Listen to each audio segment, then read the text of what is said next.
आज बहुत ही दुखद बड़ी घटना हो गई पूरे भारतवर्ष। और यह घटना होने के बाद हम लोगों ने यह तय किया है कि अपनी गीत को हम समाज के बीच में रखेंगे। और हमारे बीच में प्रीतम भाई, महेंद्र भैया, अरविंद भैया और हीरा भैया और राजू भाई और रिकॉर्डिस्ट राजेश यादव कलाकारों के आवाज को आपके बीच में पेश करते हैं। तो हम कहानी को लेकर के चलते हैं। कहानी सुनिएगा और आप लोगों को जरूर पसंद आएगा। भूमिका का भाव बा कैसे?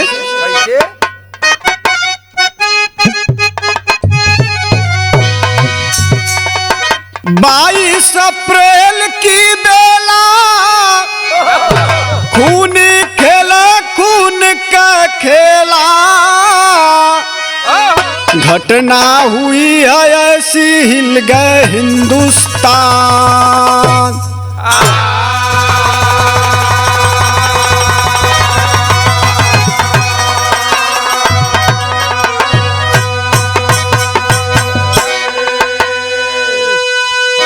बाईस अप्रैल की यह घटना है।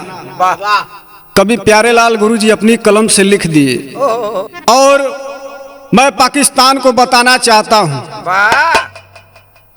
कान खोलकर सुन लो पाकिस्तानियों, जो तुम सोच रहे हो वह कभी न होगा, न आने वाले कल के लिए होगा।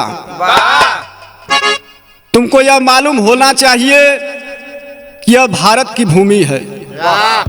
इस भारत पर अनेक वीर पैदा हुए। चंद्रशेखर आजाद, भगवान राम, कृष्ण जी और वीर अब्दुल हमीद, तमाम ऐसे देश के वीर सपूत हमारे भारत में पैदा हुए हैं। और ऐसी आवाज लगा करके चले गए कि हम रहे या ना रहे, लेकिन यह देश रहना चाहिए। लेकिन यहां गीत लगत हो कैसे मास्टर?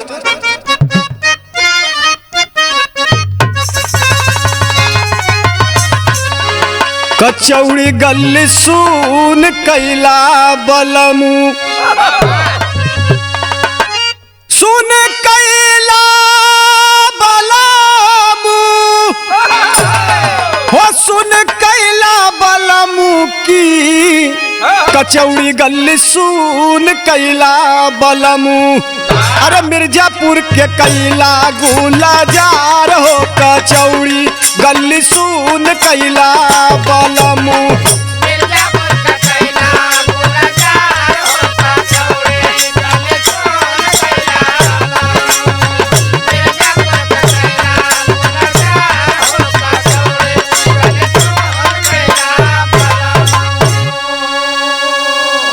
लेकिन भाव बहुत बढ़िया लिखल बा भैया। देखा कश्मीर आज सबके, देखा कश्मीर आज सबके, देह लश्करे जावा में पीर हो। देखा कश्मीर आज सबके,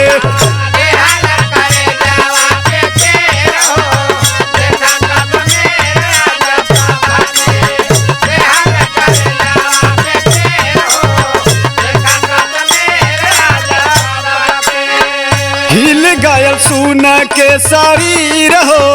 देखा कश्मीर आज सबके,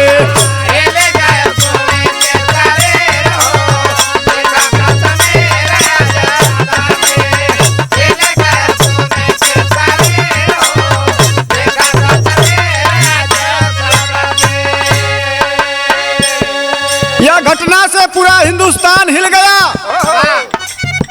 दिनवा के 2 बजे दोपहर के घाम में,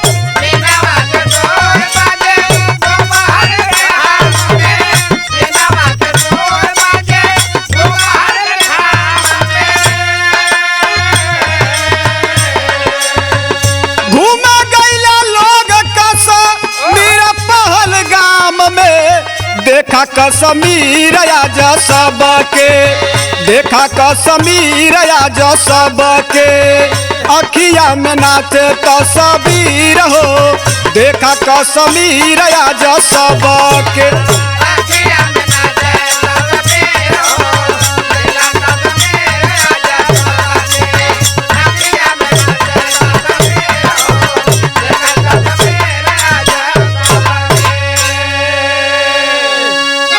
उस कश्मीर में पर्यटन स्थल है,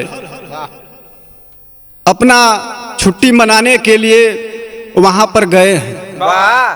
अपना अपना विचार होता है सबका, लेकिन यह पर्यटक स्थल पर पूरे परिवार सहित जाते हैं घूमने के लिए।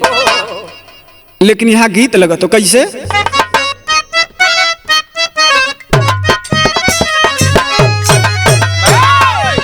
गोरिया दिन भर कई के कटिया, लेके सजिया के सिलवटिया, पीस अंगना मसालाना।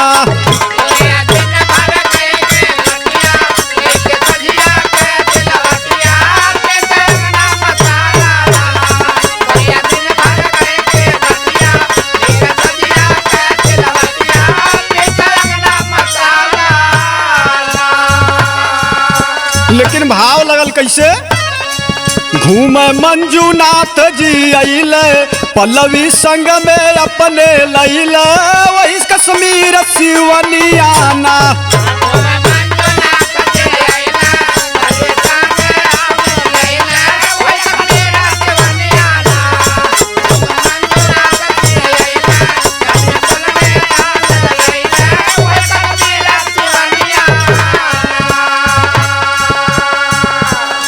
संग में बेटा रहल उनके, रहल बड़ी खुशहाली। अब पहलगाम के देख नजारा चल के हाली हाली। आपस में रहली कुछ दूरी, तीनों खात रहे भेल पूरी, वही कश्मीर सिवनियाना।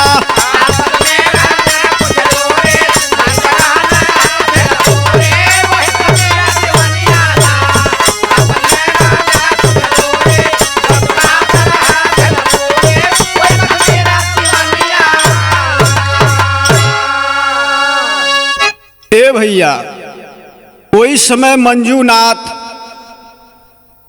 और पल्लवी और उनके संग बेटा भी था। खुशहाली का मौसम था और पहलगाम में थे सब परिवार, और कुछ ही दूरी पर भेलपुरी खा रहे थे। तब तक यहाँ होता है क्या, विदेशिया लगत है।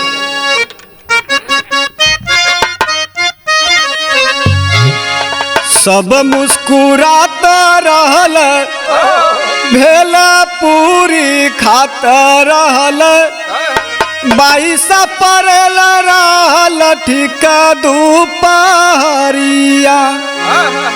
आर्मी के भेसावा में कुछ नौजवान अइले, पूछ मंजूनाथ हो जाई के कगरिया। पैंट उतारा नीचे, कलमा सुनावा पढ़ के, शासन जमावे लगल पापी दुराचरिया। आय हाय बाबू, वही समय भेलपुरी खात बाटन परिवार। 22 अप्रैल का दिन ठीक दोपहरिया। आर्मी के भेष में नौजवान कुछ अइलन और पैंट उतरवा करके बाबू शासन चलाने लगते हैं कि बताओ तुम हिंदू हो या मुसलमान, किस मजहब के हो। चौंक जाती है वहां की जनता। ये कैसी सवाल है? हम लोग यहाँ घूमने आए कि हिंदू मुसलमान, कुछ समझ में ना आवत बाबू। लेकिन यहाँ गीत लगत हो कैसे?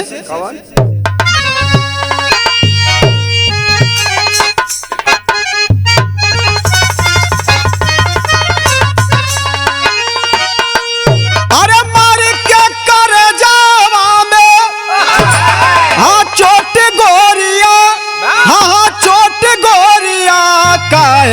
रंगल बाड़ू लाल लाल होठ गोरिया।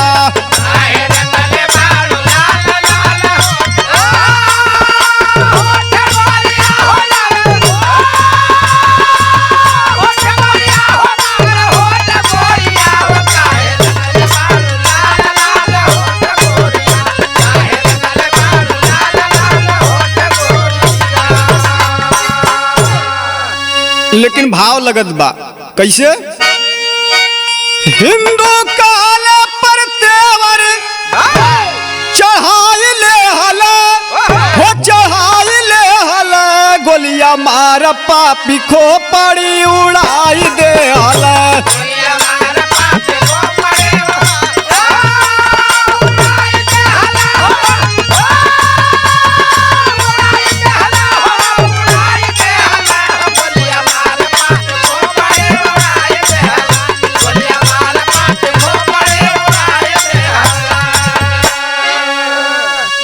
गिरे मंजूनाथ धरती पर गोली खाई के।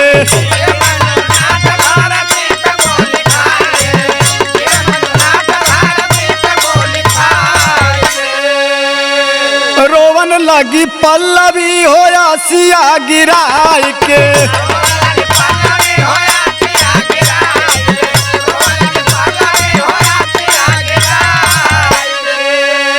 जाके मोदी से कहना ये चेताई दे हले हो चेताई दे हले गोलियां मार पापी खो पड़ी उड़ाई दे हले।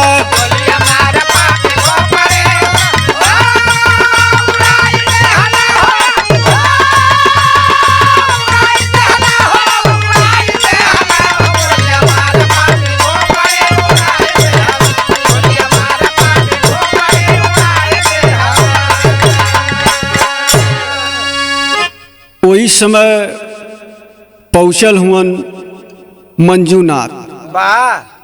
कतहूँ भैया का बात हो, अभी बोल रहे हो बताओगे नहीं सीधा सीधा तुम हिंदू हो या मुसलमान? मंजूनाथ डर के कांपने लगा। बाबू बोला कि मैं हिंदू हूँ। जब इतना बात वह आतंकवादी सुनते हैं, अरे बाबू निकाल करके रिवाल्वर ठाए ठाए मरलन आर पार हो गल। खोपड़ी चिन्हाता ना बा। आय हाय बाबू जब पत्नी इतना सुननी वो गोली का आवाज, बाबू पूरा व्याकुल हो गईलिन। पता ना चलत बा कि कहाँ से दुख का घड़ी आ गयल। लेकिन यहाँ गीत लगत हो कैसे?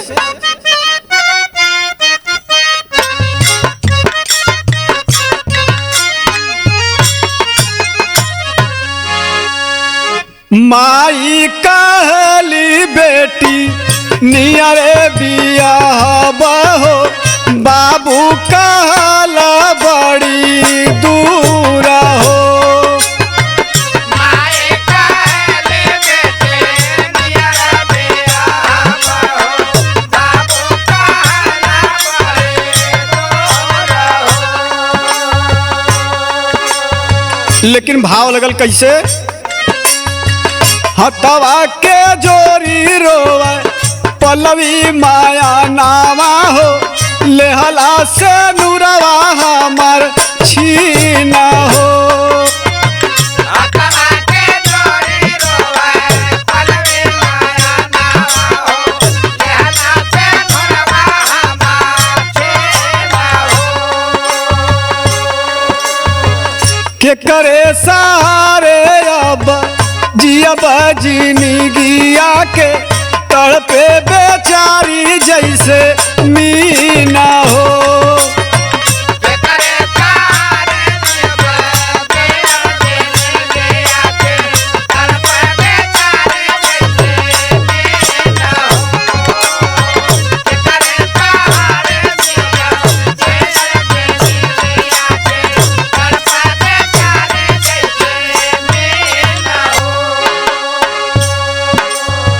मरल की जियल एतने बताई देता, कैसे अस्पतालावा में इनके पहुँचाए देता। कैसे जी अब दुनियावा में सेनुरा गावा के कैसे जी अब दुनियावा में रब अब के करे अधीन हो।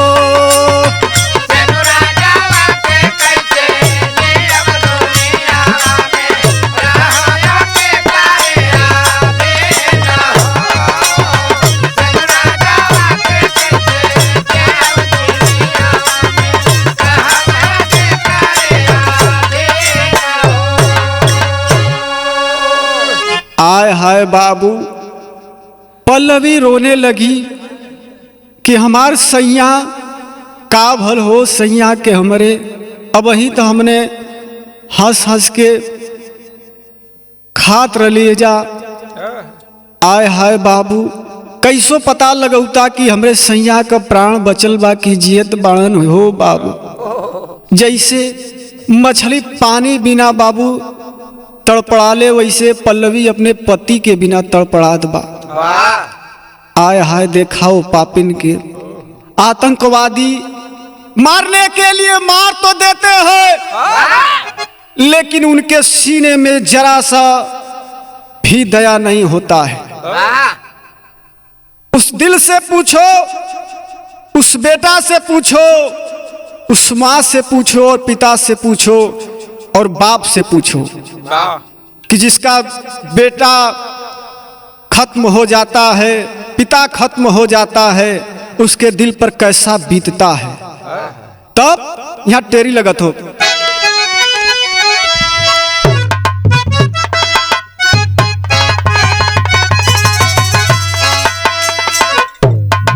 अरे मोरे राम, अनहरिया जे कर जीवन में घिरल से दूर धोए गईले गम का घिरल बदरिया। लेकिन यहाँ गीत लगा तो कैसे?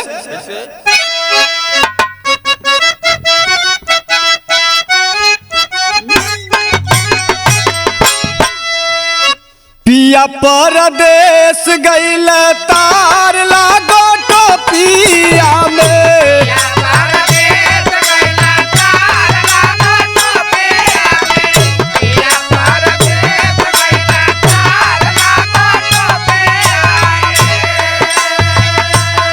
लेकिन भाव लगल कैसे? घरवा पर लोगावा लिया देला लसिया के।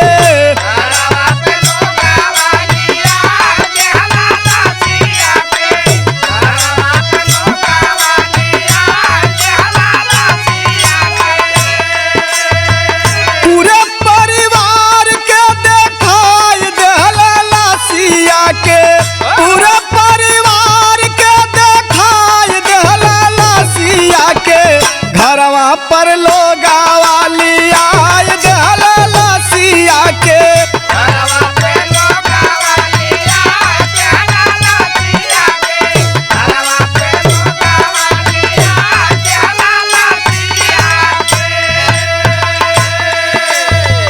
पल्लवी गुजरिया का चूड़िया फराइल।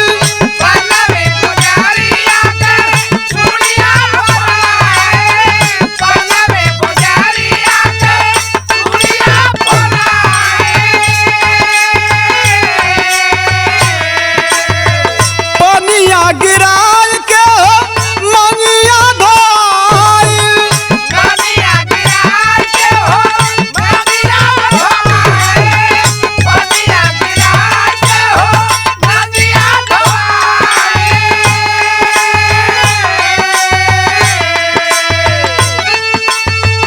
चिता पर ले जाए के जराय देहला लसिया के। घरवा पर लोगावा लिया देहला लसिया के।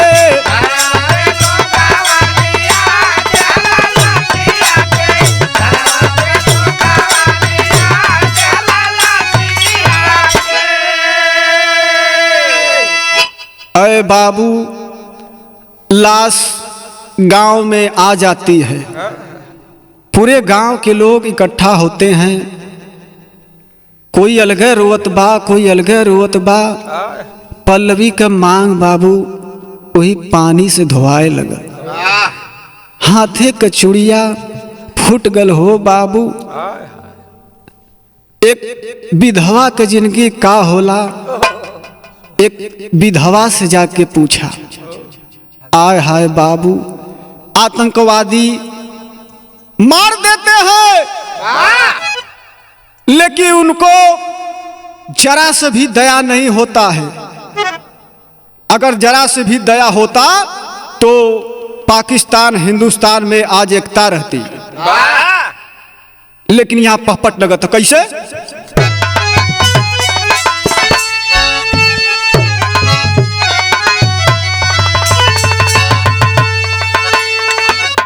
अरे पुलवामा के खुलवा नहीं सुखायल मनवा घायल बा।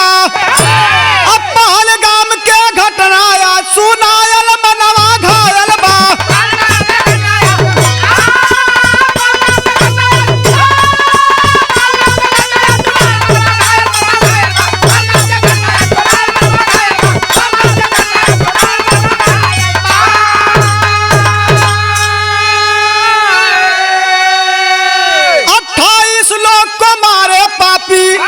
बन हत्यारा हो, खड़े खड़े सब देखी है ना, चली है कोई कचारा हो। घटना स्थल पर सभे पराइल मनवा घायल बा।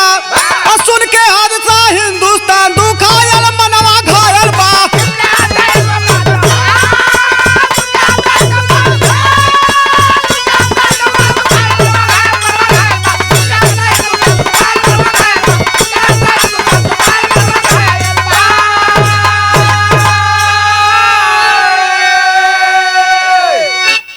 ए भैया, वही समय जब हिंदुस्तान के नौजवान और हिंदुस्तान के जब लोग सुनते हैं कि 28 लोग मारे गए हिंदुस्तानी पर्यटक स्थल पर, पूरा खून खौल गल बा हो बाबू।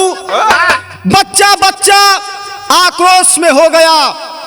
नौजवान एकजुट, एक साथ और एक समूह यही आवाज ललकार के लगा रहे हैं, पाकिस्तान मुर्दाबाद, हिंदुस्तान जिंदाबाद। यही नारा लगा रहे हैं। पूरा हिंदुस्तान के लोग के रोम रोम में आग लगी हुई है इस समय, लेकिन यहाँ आल्हा लगा। तो कैसे?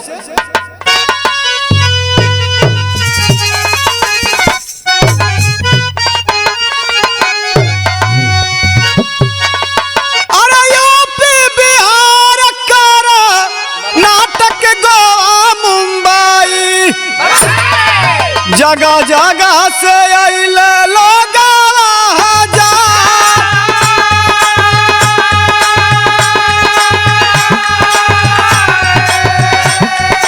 पूछे आतंकवादी आके खलाला मचावाला।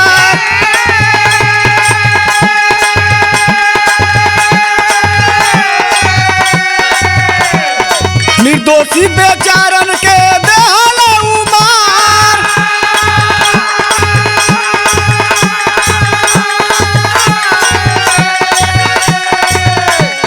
कितना हो लड़का नात हो गईला।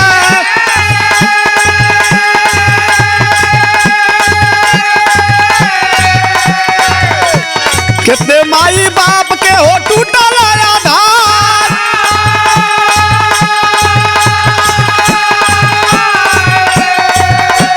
कितना जाने का भय रली भाई सदिया।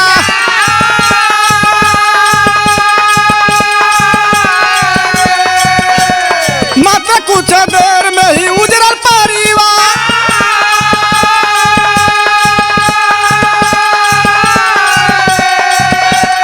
आज पूरे देशवा कमा गई है बात।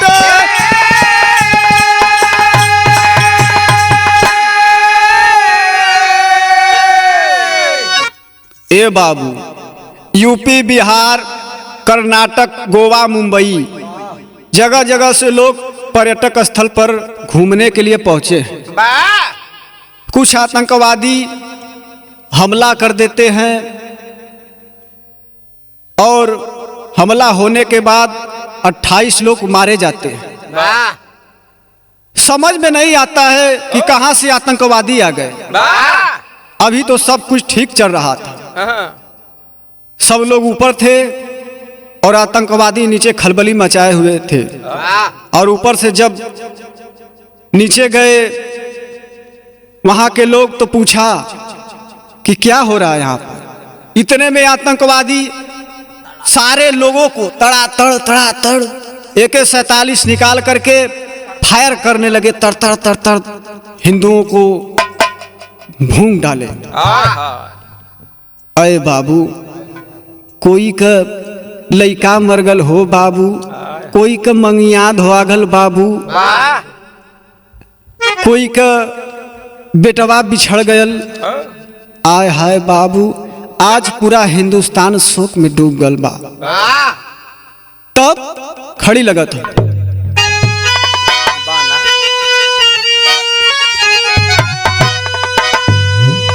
तो बयान बाजी कई के जने बहकावा मोदी जी, खतरा आतंक का तू देश से मिटावा मोदी जी।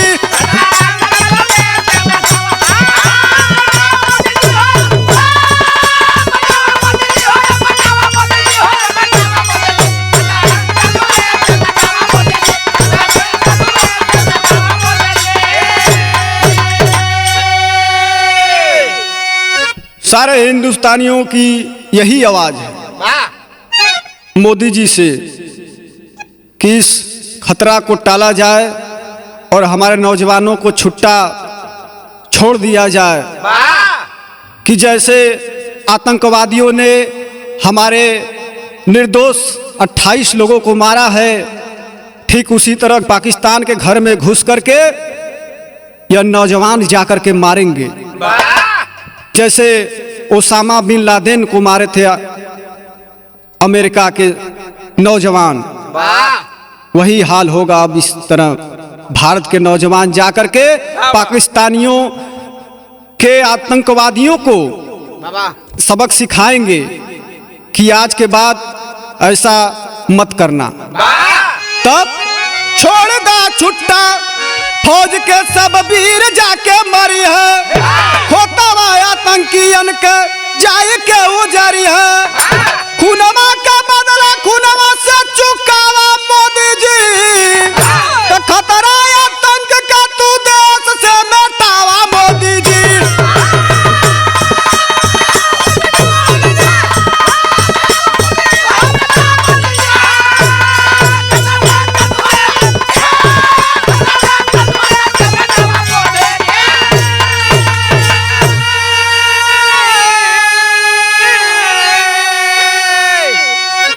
ऐसा नौजवान करेंगे जाकर के पाकिस्तान में कि फिर पाकिस्तान ऐसा जुल्म नहीं करेगा।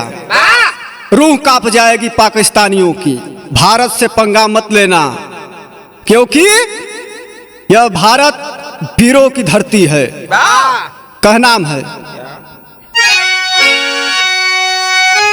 गुरु बिहारी, गुरु गणेश, गुरु रामलाल मोरबा का, स्वर्ग चंद्रिका कवि बच्चन का विजय पताका हो।